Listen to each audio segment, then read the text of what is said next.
Hi, welcome to Sacred Intelligence TV. I'm your host, Dr. Terrell Curry Avery, and I'm joined by my co-host today, Susan Bainbridge. How are you, Susan? Doing well today. Good, good, good. Susan and I are so excited that you've decided to join us again. We first want to thank you for taking the time out to watch our show, and many of you have gone online to look at the show. You've gone on YouTube to look at the show as well, and so we really want to thank you for that. Would like to encourage you, though, to share the show with your friends and have them to subscribe to our YouTube channel. And as some of you know, the aim of the show is really to help you learn how to access and maximize your sacred intelligence. We've told you before that sacred intelligence is really about tapping into that divine part of you, that sacred part of you, in order to make intelligent choices. So what I want to do a little bit today is to really talk about how do we begin this process of tapping into our sacred source, because I'm saying to you, tap into the sacred source, but you might be saying, well, how do I do that? And why should I do that? Well, one of the reasons why we think it's important for you to learn how to access and maximize your sacred intelligence is because it impacts your relationship with your family, people on your job, your people on the street even. If you are more in tune with what's happening to you internally, you respond differently to people in the world. So Susan and I want to spend a little bit of time just kind of talking with you about some ways that we've learned to tap into our sacred being and what we offer to other people in terms of tapping into it. We were talking before the show, and we were also talking with our guest today, which we'll introduce in a few minutes, about the ways that the sacred even helps us in our daily lives. And when you're learning how to tap into that, and when you're in tune with it, it actually helps you in your places of employment or your callings or your passion, whatever you refer to it, because you're sitting there and all of a sudden you're getting this sense about the person that you're talking to or a situation that you're involved in, and it's really like a strong urging, and it just kind of overtakes you. So I really want to spend a little bit of time talking about that today. We hope to talk about transitioning today, when you transition from one area to the next, but because we're psychologists and pastors and licensed alcohol and drug counselors, therapists, healers, lots of names we have for ourselves, we like to go with the process as well. And so while the show is designed for us to talk about transitions with our guest today, we're also going to talk a little bit about the sacred, and we're going to figure out where the sacred will lead us today too, so we're open to that. But I thought we would start today, I wanted to have Susan to really share a little bit about her sacred process, how she is in tune with the sacred and how it helps to inform her daily life. Right. So, Terrell, of course, you and I come from different faith traditions, religious backgrounds, both Christian, but mine probably a little less Christian, if that's makes sense. And with my particular faith tradition, which is Quakerism, we worship in silence. So the entire hour of our service is spent in just quiet contemplation, centering down is what we refer to it as, which is essentially equivalent to the idea of getting in touch with that sacred source. And it's done corporately during worship, where it's not, it may seem like meditation almost. People have compared it to Buddhism and other traditions that involve meditation. But when it's done corporately like this in a group, you know, in a service, there's a different kind of quality to that silent meditation, because it's more about tuning into all of the souls or spirits in the room with you and being in communion with them there in the silence. And out of that silence, people often are led to speak. We refer to it as listening to the still small voice within. And when that voice speaks and may lead you to a message that you feel should be shared with the rest of the worshipers there, and that's spontaneous, and people stand up and speak their message and sit back down into the silence, and that's how a service goes. And having that background for how we do it corporately, I think informs a lot about how we individually get in touch with our sacred source and listen to that still small voice within. And so it's a matter of doing this process of centering down and listening for that guidance, as you said. So what I'm curious about, Susan, if we could talk a bit about just this whole process of learning how to sit in silence when, with our office, Sacred Intelligence, when we began the practice there, we had a blessing. And Susan asked those of us in attendance to just sit in quietness. And it was very uncomfortable for people who aren't used to doing that. And one participant began to ask questions about the process because they were not used to sitting in silence. So talk a little bit, if you can, just about the process of learning to sit and maybe what that was like. I mean, I know that you've been doing it for years, but how to focus and center yourself. It's not always easy. I will acknowledge that. And we do have children start off slowly, because trying to expect young children to sit in silence for an hour, not terribly realistic. But generally the children will be brought in for the last 10 minutes of service, or they'll be there for the first 10 minutes and then be let out and go to what might be called Sunday school in another tradition, but which we refer to as first day school. And so they get just a little at a time. And then if they're involved in youth retreats, they may have a little more silence built into the weekend. But I think it's a personal experience for everyone. And I know that some people will say to me, you know, in therapy, for instance, I'll work with clients and I will ask them to sit silently and just, you know, listen to themselves for a minute. And it is hard for a lot of people. And especially those who will say, well, I can't sit still in silence. I have ADHD. I can't do that. And I have to say that can't is a word that I tend to ask people to avoid as much as possible, because I feel like that puts a brick wall up in front of you. But you know, one of the things when I'm thinking about as you're talking about this, we've used silence in our retreats often, and one of the ways that we try to get people to sit in silence is to do what we call a listening stone activity, where I might walk up to the person and ask them a question and say, no, I don't want you to speak for 20 or 30 seconds. Just hold on to the stone and just take your time and don't speak for 20 or 30 seconds. And usually we'll have someone to time the person so they'll know. And what we find is that when people do speak, they're actually speaking something from inside that the Spirit has said to them to speak, instead of the first thing that comes to their minds. Yes. And that's really important, because most of us, I think, could stand not to talk about what's the first thing that pops into your mind. But what's even more profound is this, is that the next part of that exercise, what we'll then do is say to that person, if they're in a group, now you ask the next question of the next participant, but you have to sit for 30 seconds, and to determine what question that is.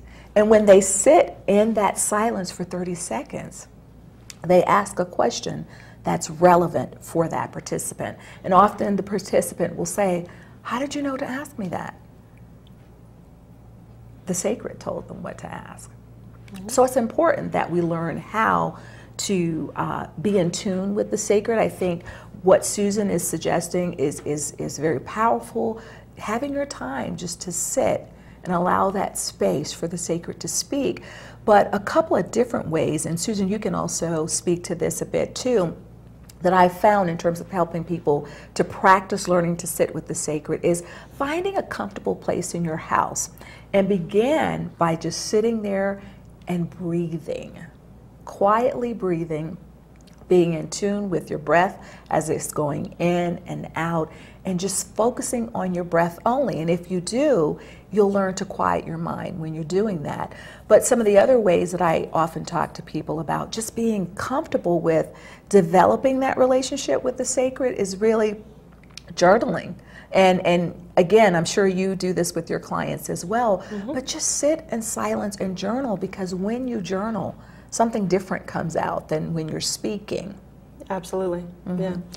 I think writing can be a very effective way of getting in touch with that inner voice. And yeah, I do often ask my clients to do some of that, to sit with the silence. And what you're saying about it being 30 seconds, that's not a long time, especially considering it just feels like a long time to think. Exactly. When you aren't used to it and you don't do it every week for an hour, yes, it seems like a long time. But that's certainly one of the things that we're taught as therapists as well, is to become comfortable with that silence, because many times if a therapist, for instance, isn't comfortable with silence, they will speak and ask questions to fill the silence rather than allowing the client to have that silent time to think, and then to lead the course of the therapeutic process, because they have the time to hear what it is that they need to bring up, instead of just asking. It's really funny because sometimes they'll laugh or say, can you say something or whatever, and not that we even sit for long periods of time in silence, but is really about allowing them that opportunity to process. But I think the sacred also speaks to us in other ways as well, through music. You know, putting on your favorite song, putting on something that inspires you in some way. If you sit and you're in tune with that enough, the sacred's voice will begin to speak to you in that way as well. Another way that I often ask clients to think about is do a breath prayer, so that you're breathing in a phrase, for instance. So when you breathe in, you say the sacred, and when you exhale, you say is near, and that helps you to start to be in tune with this relationship that you have with the sacred. It takes work, because if any of you have ever done yoga, for instance, and there's a time period in many of the yoga classes where they're asking you to relax and just kind of allow your mind to go numb. It's kind of hard to do that because you start thinking about all the different things that you have to do. So it takes practice, and I want to encourage you that if it doesn't happen right away, it's okay. Just keep practicing and practicing and practicing, because again, what I have found is that, particularly when I am in a session, for instance, I always ask the sacred to use me throughout the day, because I consider myself a vessel to be used to be in service. And there are times when I'm in a session with someone and all of a sudden there will be something that just comes over me that I can't really speak to, but I just know that in that moment it's something that the sacred is guiding me to say to the individual. And I know that you've had experiences, and I've come into your office at times and said, Susan, guess what just happened to me? You know, and it could be a little alarming, you know, initially when this happens, but I definitely know that that the sacred moves me, and I know that I often say to my husband that it was really the sacred that guided me in terms of us going out, even on our first date. Now I have to tell you, sometimes I question that now, but besides that, but I'll say to him, really, sacred, did you really tell me this? But at least it gives my husband a sense then of who I am and how I allow myself to be in tune with the sacred. And I think it helps relationships with other people in that way too, because they know where you're coming from, you know, when you're talking with them. I think it's important also to speak a little more to the idea of getting in touch with the sacred for those who maybe don't have a faith tradition, that informs that process for them. And you spoke about journaling. That's certainly a very, very powerful way of doing it. There's also, of course, Lectio Divina, reading sacred texts or inspirational texts and sitting with them as you read, taking breaks and contemplating. And just letting the words speak to you by reading it really slowly. Yep. That's great. Yeah. And I think there are lots of other ways. I often, with clients of mine who aren't comfortable with spiritual or religious language or experience, or aren't familiar with it, one way that I sometimes phrase it for them is to begin trying to be more aware and to listen to the universe. I think people who are more secularly oriented can relate a little better to that, to coincidences that I'm not always convinced are just coincidences. With Jungian psychology, they would be called synchronicity. And I think even becoming in tune with that, starting to notice that a song that you haven't heard for ages but that you just had stuck in your head suddenly comes on the radio. And there's a message there. As you said, when you're listening to music, sometimes there are messages. And so there are a lot of different ways, I think, that you can start to become in tune with what's working within you that maybe isn't within your control. Well, and I think the other thing, too, is really about being open. And I say that because I think about, I used my husband as an example before, because the first time I ever said to him something about something that I sort of felt that the sacred was saying to me, and he said, "What is that? What does that feel like?" You know. But over time, he's come to me and he will just say, you know, I know that the sacred is guiding me to do X, Y, and Z. And so sometimes it's really just about being open to what other people are experiencing, and also to know that we're modeling for folks, we're being examples for folks all the time. And again, it doesn't mean that you have to have a particular faith tradition. We're not even suggesting that at all. It's really about all of us being created as divine beings, as sacred beings, as spiritual beings, and being in tune with that particular part of us. You know, not putting it aside. We look at the physical all the time, we look at the mental all the time, but there is a spiritual piece that we need to pay attention to in order for us to form these relationships with other people, I believe. And one of the interesting things about what I'm noticing about the way that both of us gesture when we're talking about this, we both tend to point to our gut. Right. So the idea of listening to your gut instinct, is something that some people will relate more easily to use the word intuition rather than hearing the still small voice within, or however it might be for other traditions. But listening to your gut, I think, is also a first step to start to trust what you're hearing from within.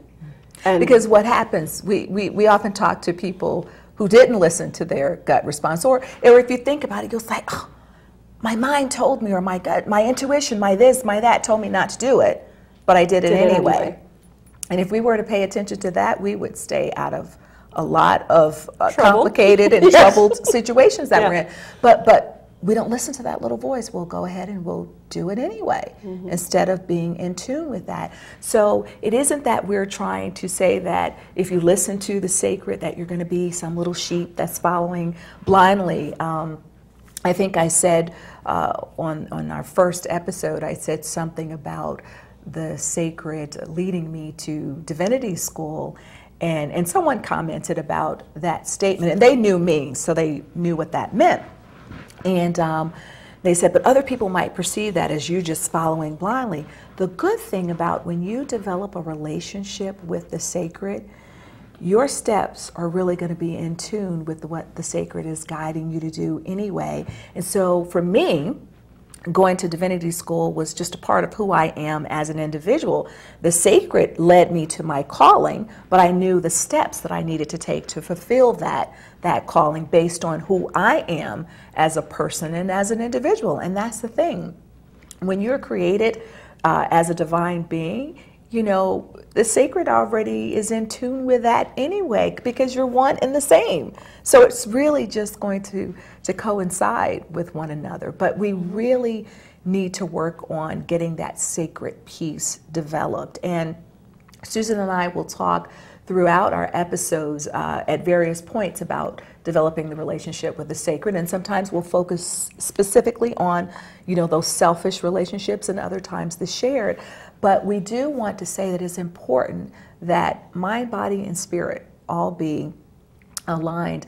Our next guest is going to talk about that a little bit, and I want to introduce to you our next guest, unless you had some other things that you wanted to say about that. But I do want to make sure that we spend enough time introducing our next guest, who is Dr. Amy Cannatta. And Dr. Cannatta comes to us as a chiropractor, and she focuses her work that she does with individuals. She makes it tailored specifically to the individual's needs, and she teaches and she empowers her clients so that they can be educated on how to take care of themselves better. What I love about Dr. Cannatta is that she thinks outside the box, because that's one of the things that we talk to our clients about all the time. And I know as a pastor, when I am preaching, I always say to the people in the congregation, you need to think outside of the box for whatever is going on in your life. Don't just have this tiny little box here, but how are we going to work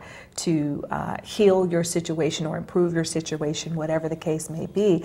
I'm really excited because recently she's been chosen as one of the nation's top 100 chiropractors by the International Chiropractors Association. So she comes with us with a wealth of knowledge. But what's also really interesting about Dr. Cannatta, and I can't wait to see how she's going to merge these two things, Dr. Cannatta is huge into fashion.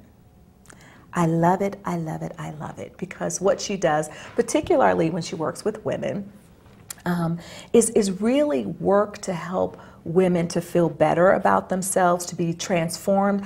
The way she states it, and I want to read it as she has it here, she believes that every woman has a $1 million masterpiece inside waiting to be transformed. So if you're listening to this today, no matter where you are in life, you have a $1 million masterpiece inside of you waiting to be transformed. But that masterpiece begins with you tapping into your sacred, and then you have someone like Dr. Cannatta, who not only works with you physically, but then she works with you with helping you put it all together and just feel magical. And so she's really creative and result-driven, and she's really a visionary. So I want to welcome to the show today our guest, Dr. Amy Cannatta. Thank you for joining us. Thank you for having me. I'm so excited to be here and share my knowledge with you all and all the listeners and viewers out there. So I'm really excited to be here. Thank you. So I'm just curious, because you heard us talking about this spiritual piece, this sacred piece, and I know a part of what you really work on too is the whole mind, body, and spirit piece. So talk to us a little bit about that and how you bring all of those pieces together. Well, in my chiropractic experience, I have found with patients that physical pain is usually a manifestation of an emotional problem. Most of the time, I can't think of a time when there isn't, or when there hasn't been, an emotional piece to pain. And releasing the pain, the physical pain, sometimes there is an emotional release on my table. How, through my work with clothing, is very similar. So women sometimes come to me who suffer with insecurity or vulnerability issues or self-worth issues, self-esteem issues. Maybe there's been some abuse issues. And we really start to focus on those issues and how those issues affect how they see themselves in the mirror. And then we work with that, and we start there. And one of the first exercises that I do with women is the two of us to stand in front of the mirror, and I say to them, tell me what you see. And women will start to point out, my hips are too big, my this, my that, and really shedding some light and helping them see that each woman is beautiful. You know what I love about what you're saying is because I think all of our work is just in sync with one another, because I have a mirror in my office, and it's not just for putting on makeup when you're in there, but really I have clients to stand in the mirror, just like you just said, to tell me, what is it that you see? And you're absolutely right. It's always about what's wrong as opposed to what's right about them. And so that's really powerful to start out in that way. You're not just selling some clothes, or you're not just, helping to heal the body without dealing with the emotional piece. But also, I know for you, there's a spiritual component that's there for you in terms of your own being in tune with the sacred as well. So it just sort of all falls into place there, it seems like. But what I want to hear, because I want to know how you got to this point of even doing becoming a chiropractor, and then even with the fashion. So I know a little bit of your background. So talk to me a little bit, and talk to Susan a little bit, and our audience a little bit about some of the transitions that you've gone through in your life, and what led you to that point. Well, I've gone through many transitions in my life, as we probably all have. And what led me to chiropractic medicine was I was going through a transition in my life when I was 29. My grandmother, who raised me from the time I was little, she was my mother figure, passed away suddenly. And I felt like my whole world was rocked, and like I was standing in quicksand desperately to get out before I was overcome by the quicksand. And at that time, I started doing what I would call soul searching. And during that process, I had a very vivid memory of something that happened to me when I was 13 years old. And what that memory was, I'll share it with you, is that when I was 13 years old, I came into my grandmother's house, and she wasn't there to greet me, which was highly abnormal. We had this routine. I would come home from school, and she would be there waiting with milk and cookies for me for forever. So when she wasn't there, I thought something's wrong. She had thrown her back out, and she was upstairs in bed. So my grandfather piggybacked her down the stairs, and off we went to the chiropractor. And with tears in her eyes, she was in complete pain, and which was abnormal for her to shed tears, because she was a really tough cookie who had kind of grown up in the Depression with not a lot, and a lot of siblings. So I thought it was really odd. Anyway, the long story short was that my grandmother could not physically walk into the chiropractor's office. But by the time the chiropractor was done with her, she was walking out of there on her own accord, with a smile on her face. And I had forgotten about that memory until later in life. And then I thought, that's what I want to do. I want to make that kind of difference in someone's life. I want to have those kind of results that she had. And I want to share it with as many people as I can. And that's why I'm here. One of the reasons I'm here. But I think now, so there's something else fascinating about that. So, because I read all the information that you sent me, something else that's really fascinating is that I think your grandmother was a nurse or worked in. She was. And I remember thinking when I read that piece, this is where your thinking outside of the box comes from. It does. Right? Yes. Because she didn't go to, not there's anything wrong with the medical profession, but in terms of taking medication, because I certainly don't want to put that message out, but she didn't go say, let me just go pop a pill, or let me go over and have surgery or whatever. She thought differently about it, and I think that had an influence on on you that was really powerful. And so sometimes we have experiences in life that we don't know how they start to connect and how they're starting to shape things for us, right? So I think that's really cool that all of that merged together in that way for you. I also think it's interesting that you refer to it as soul searching. So I wonder if you can say just a little bit about what that meant. Like how did you go about soul searching? Like that's a phrase that we, throw around sometimes, right. but clearly there was some process that you were going through that led you to that memory. If you hadn't been holding that memory before that, right. How did that come about? That came about by the steps that you both described at the beginning of the show, which was to find a very quiet place to get centered. Because at that time in my life, I felt very uncentered, unstable. I felt like I was in quicksand. And so I had to give myself the time, space, and quiet to refocus, recenter, and reconnect with the sacred, the divine, whatever you want to call it, to allow myself to hear those inner voices that were inside of me, guiding me the whole time. So I think what you two said at the beginning of the show about finding your quiet space, finding the time, giving yourself the time and the space to really tap in to the root, yourself, is really a key component in really finding where you're going to be led. So, Amy, talk to us a little bit about, because we're all talking about the inner voice, and I think it's important for us to talk about that inner voice versus the outer voice.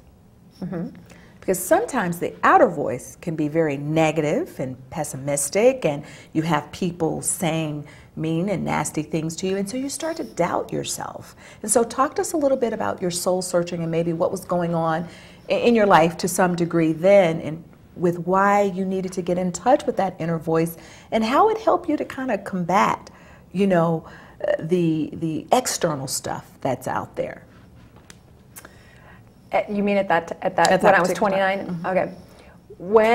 During that time period, one of the things that was going on was my family was in transition.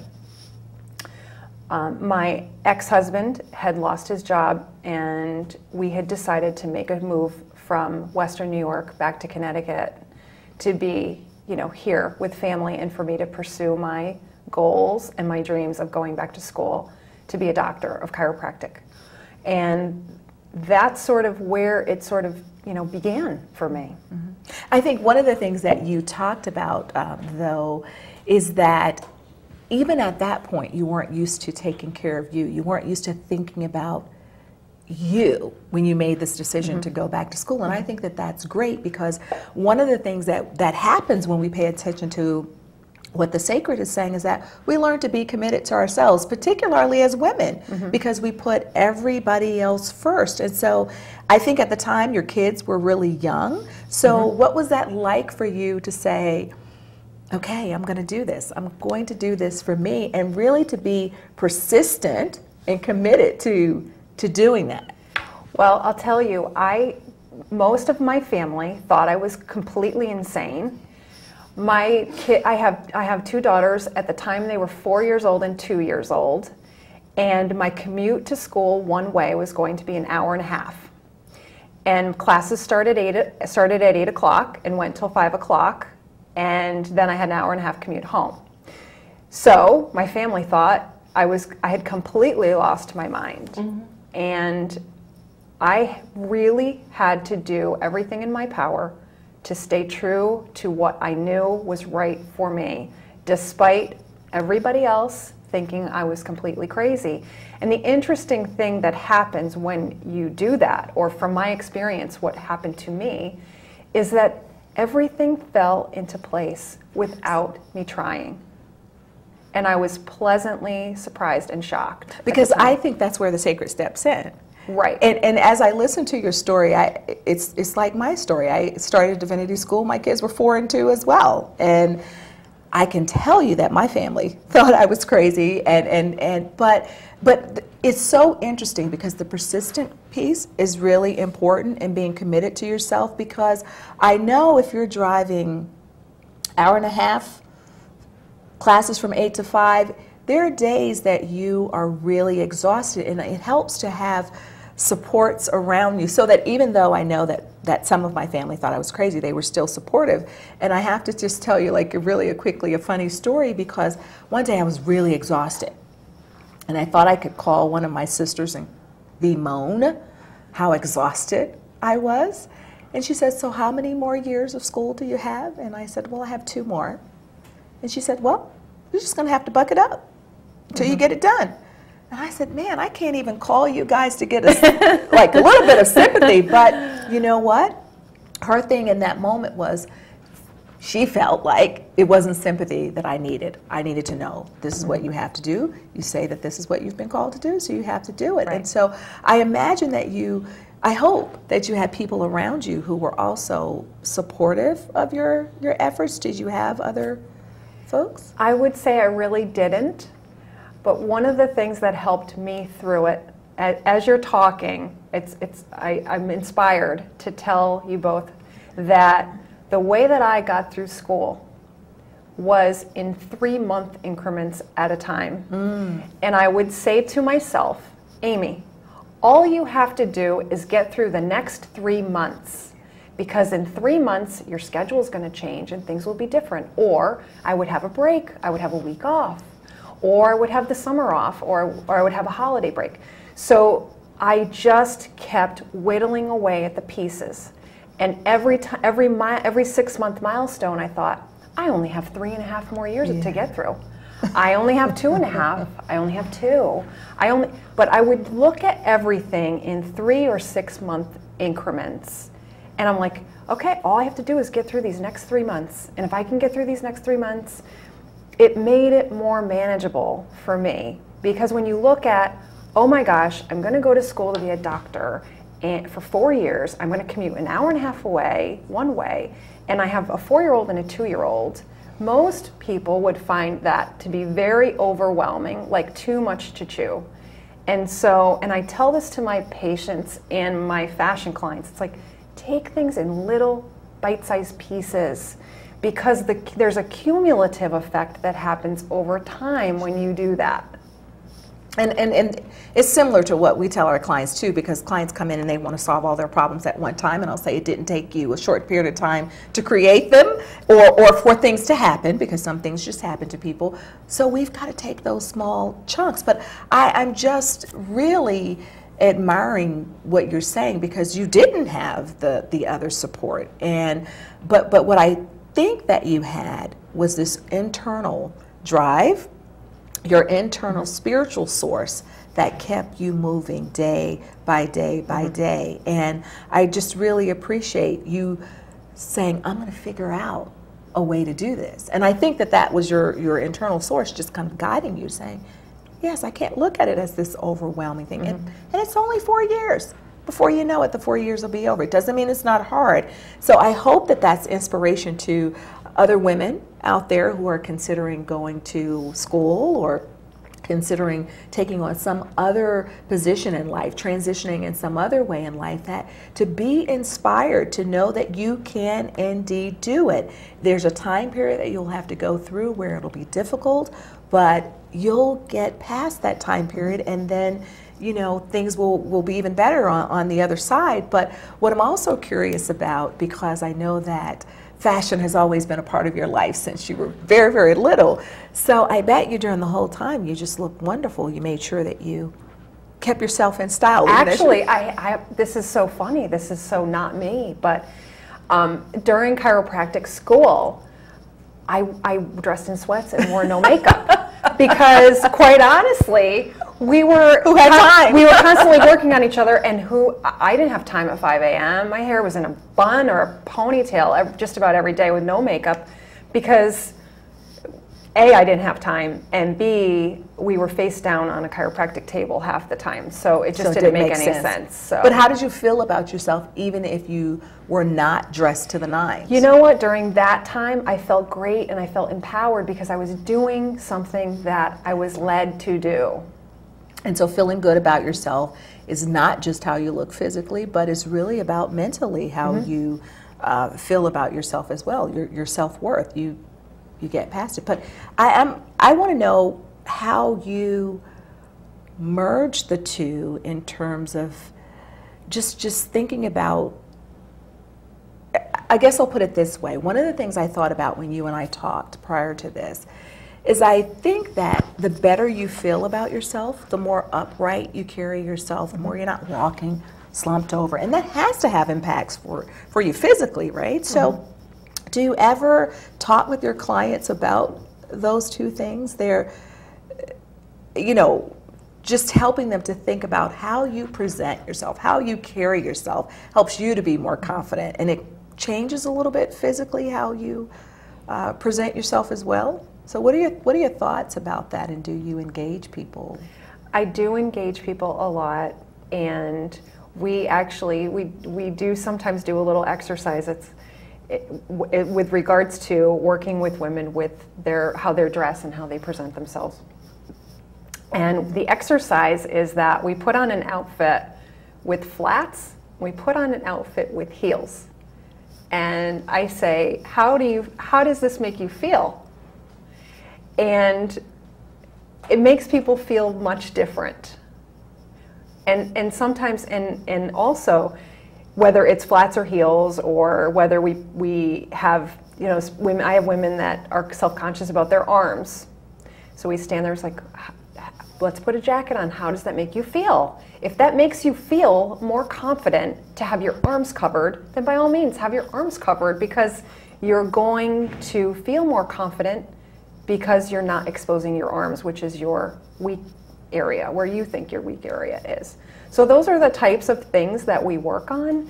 But I also talk, because chiropractic's in my DNA, we talk about how your posture affects how clothes fit, how it feels, how they look, how they drape. It's much different when you sit up straight and stand up straight. Your clothes are going to fall in a much different way than if you slouch your shoulders over like this. So I have a question, because you said something that could be debatable by some. I wear heels, so. But some people would say, I can remember going to physical therapy once after I had an accident, and the physical therapist saying, don't wear heels. So for a while, you know, I tried to wear more flats than heels, but you do feel differently when you have heels on than when you have flats on. So talk a little bit from a chiropractor's perspective about heels. I am so excited to talk about this because it is controversial, and if anybody can see, I have heels on today. The interesting thing that... Now they're showing your legs. I know, so look out. All right, there you go. So I have heels on today. And quite honestly, I have done a self-experiment with this. My back, actually my own back, hurts when I wear flats because it changes the way that my pelvis sits. When my shoes are flat, my pelvis sits a little bit more tipped backwards.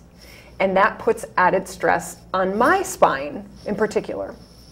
So when I wear heels, and they don't even have to be that high, a little bit of a heel, it tilts my pelvis a little more, slightly more forward, and puts the stress on my spine where it should be anatomically.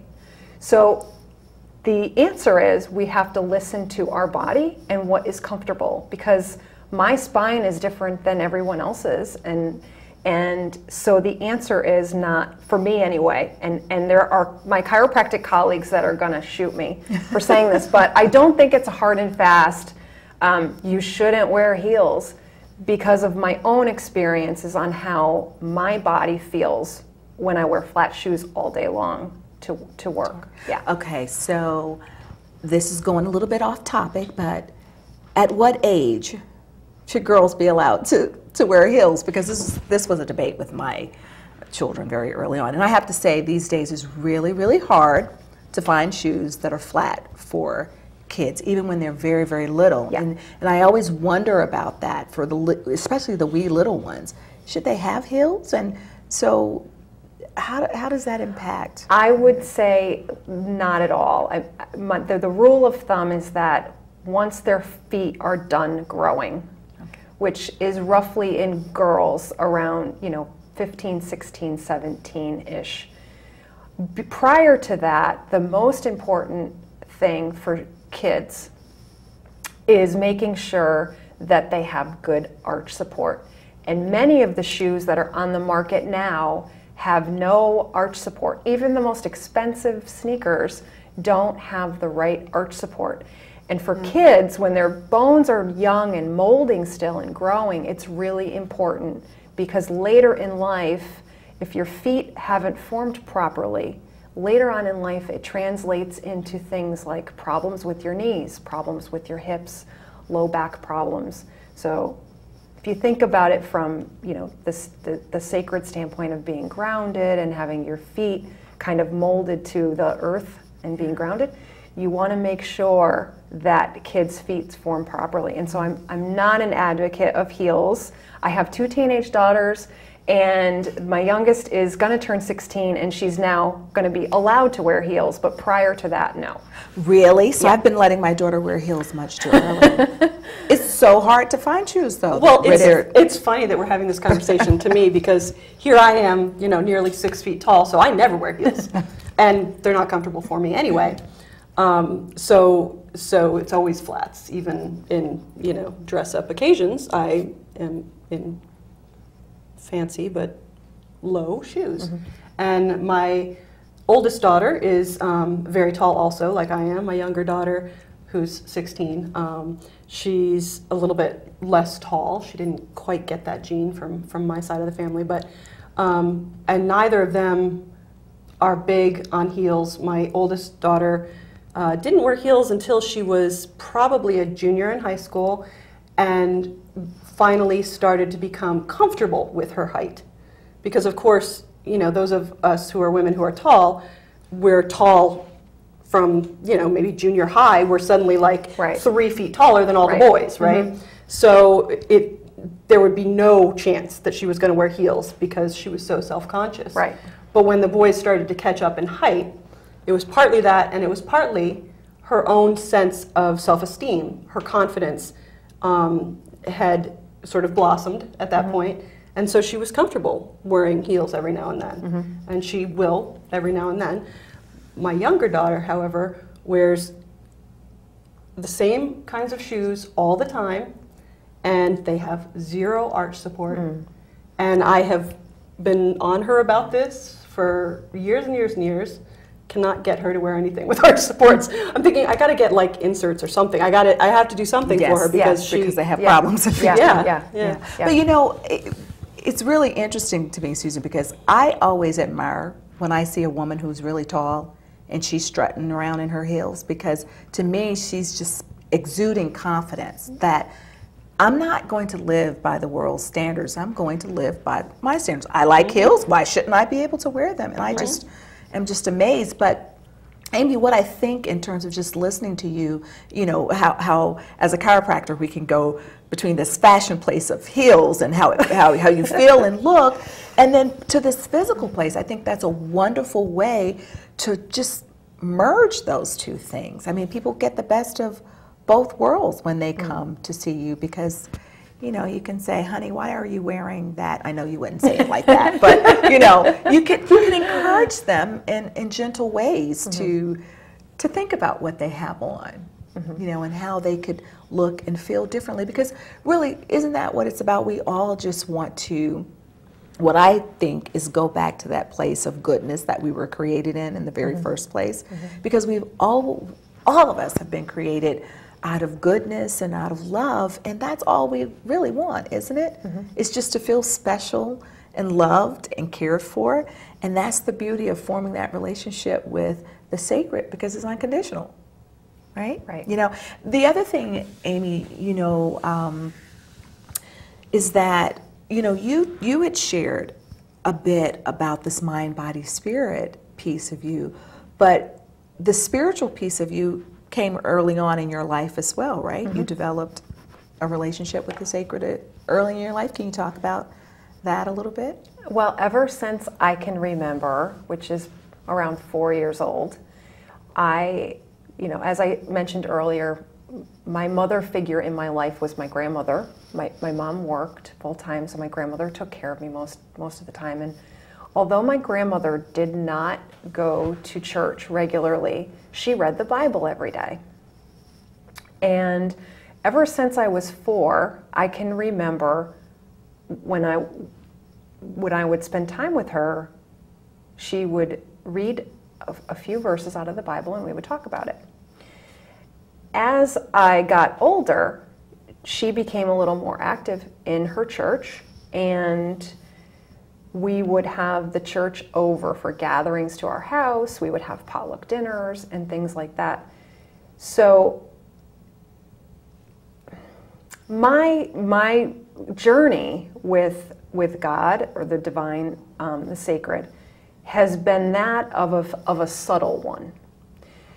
And I say subtle, meaning I didn't go to church every Sunday. We would go one Sunday and then maybe not go a couple weeks. I know it's bad, but No judgment. So it's been very subtle, and I would say that the times that I have been through difficulties in my life, that has been the one thing, meaning my relationship with the divine, that has kind of gotten me through when I felt what I would describe as darkness, or feeling lost, not knowing where to turn. Quite often I would just, pray or meditate to try to figure out what my next move is or was going to be. And I think that's critical. And for some people, their prayers could be rubbing two stones together. Mm-hmm. I don't know what it is for them. And right. That's the important thing that we want to make sure that we are talking about here. It's not that we're trying to get people again to a certain religion or a certain belief system, but it's really about, you've got to have something that you're holding on to, mm-hmm. and that you're tapping into to get you through those dark periods, because they're going to come for all of us. Mm-hmm.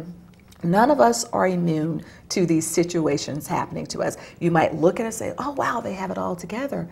No, we don't have it all together all the time, but we have a source that we're able mm-hmm. to just go to help center us. And for me, that source, I do pray to that source and look for the direction of that. But what I also think about our divine source is this, is that all of us have been created with special gifts and talents and minds. And I feel like sometimes we go to that divine source saying, help me, help me, help me get through this. And the divine source is saying, you already have everything you need. Right. You have everything you need. You just have to learn how to use it. Right. And so when you think about, your story with how you're merging the fashion and being a chiropractor, you were a fashionista many, many years ago. So now you're merging those two passions. Mm-hmm. I know Susan really loves neurobiology. That's something that she's really passionate.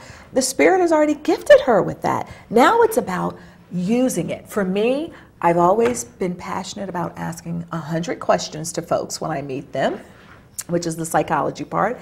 And I grew up in a family where God was just central in our lives, and just in terms of the way we lived our lives. We didn't go around, proselytizing to one another or preaching to one another all the time, but it was steeped in our lives, and we went to church all the time. Love God, I love psychology, and it's really about tapping into that. But it's only when we allow ourselves to be in tune with what the sacred is guiding us to. Right. Yeah. And when we're not in tune, you and I were talking prior to the show about patterns and repetitive patterns. One of the things that I have experienced is that when you're not in tune with the sacred,